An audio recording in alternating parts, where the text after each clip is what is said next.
Darrell Johnson here with Carolyn Berkowitz and Daymond John. So first, what was Capital One's first step in getting this off the ground? So today we announced $150 million partnership around digital literacy, financial literacy, and small business development. And as what drove us was thinking about jobs.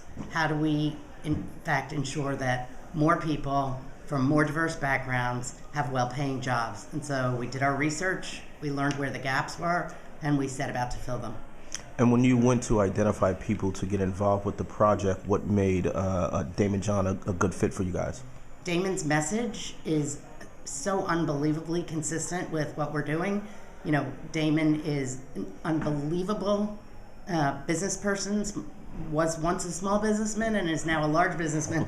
And he gets it, and he understands that you got to know your basics, that you got to have your financial literacy, that you got to keep your current skills, that you got to invest in yourself, that you got to take risks. We know that that's what all young people and all job seekers need, is to be able to take those risks, invest in themselves, and we want to invest in organizations that will create those jobs.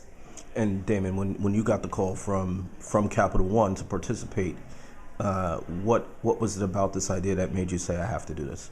A couple of things. First of all, it was an initiative to educate people, empower people, and create jobs. It wasn't somebody who wanted to write a checkbook and smile and take some photo ops and then leave. It was about, you could see that Capital One did their research. They put together really great strategic partners who have a history in educating people, and they also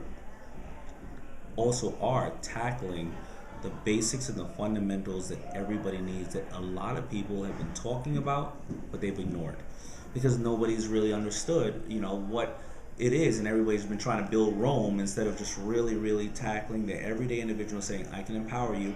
And throughout this message of what they're doing and empowering them, it will compound, and they will learn way more, they will get way more data, and I have no doubt that they will then end up finding other ways to improve the program and even create more jobs from just the data. But I think that data alone and what they're doing will change lives. And I've seen it. I mean, just like any pitch, and it wasn't that they were pitching me, but any pitch, you have to resonate with it, and you have to see a need for it.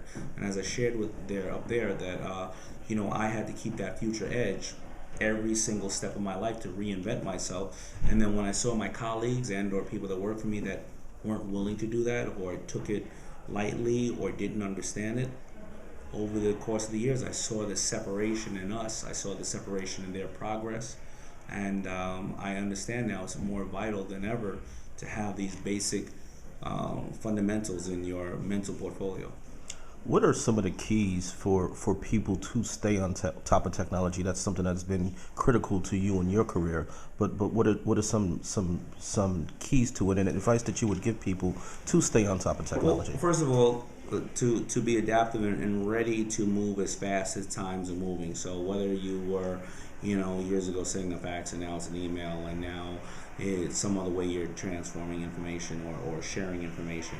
Also, the ability to build, and I love the fact of the coding and understanding the fundamentals to creating your own site, your own digital page, your own whatever it is, because nowadays it's not like when I grew up, when you look somebody in the face, you shake their hand, you feel how firm their grip is, you call their references.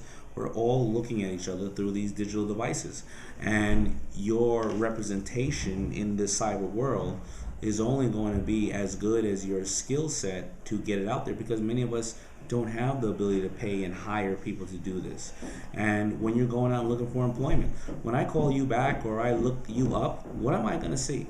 Are you in charge of your destiny? Are you in charge of the person that I'm going to see? And will you know why I will call you back or I won't? When you're going up against a colleague for a raise or promotion, what am I going to see? What am I going to ask you? How can you help this company? So the fundamentals of coding, the fundamentals of transferring information, the fundamentals of being open to know what the new systems are. It's a basic need, and it's something that it's essential these days. You can work at a store and work at a store without a whole lot of digital skills. They can teach you how to work the register, If you're ever going to be the assistant manager or the manager, you're going to have to start doing really different things. You're going to have to start manipulating data on a spreadsheet. You don't need to go to college necessarily to manipulate data on a spreadsheet, but you've got to learn Excel. And so, those are the kinds of things that people can do to just embrace their own destiny. Final question, and this is for both of you. General question, but actually sparked by a good friend of mine, college graduate, but seems very disheartened. This is the greatest country in the world, in my humble opinion. But there's still sexism, there's still racism that exists. What would you say to somebody who's feeling disheartened about those things? What I would say is, it is hard to go out there every day with your head high.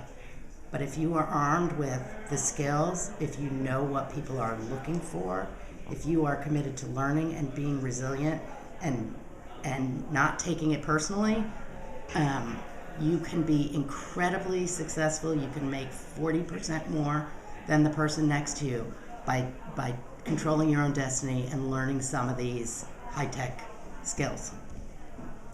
Yeah, I can echo that because, the entire world is at your fingertips now. You're not geographically challenged, and a lot of the sexism, the racism, people are always going to have an issue with other people, and that's their problem. I mean, I'm faced with that all the time on Shark Tank because, the other sharks understand that I'm actually the smartest and most handsome guy, and they use it against me all the time. But I don't let that get to me. So what happens is if you understand these basic skills and you can get out there in the world, there's no color, no gender. It is, as she as passionately said, it's an equalizer. When you go to my website or you go to things of that nature, you don't know who's running it or anything of that nature. You just know, can the goods be sent to you, and do I help you with whatever your need is? And at that point, you can only blame yourself if you don't have that education. As they always say, the only thing that costs more than the only thing more expensive than education is ignorance, and that sums it all up. Thank you.